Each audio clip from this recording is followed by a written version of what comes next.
Считаем, что принято решение справедливо 92 года. Именно по этим вот спорным вопросам мы пришли тоже, значит, с соседскими братьями,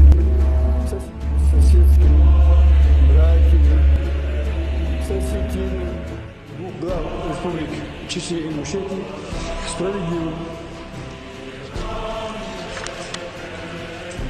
Считаю своим долгом сообщить, что мы, арсхойцы, не возражаем против соглашения об установлении границ между двумя регионами Ингушетии и Чечни. Сообщить, что мы, арсхойцы, не возражаем против соглашения об установлении границ между двумя регионами Ингушетии и Чечни.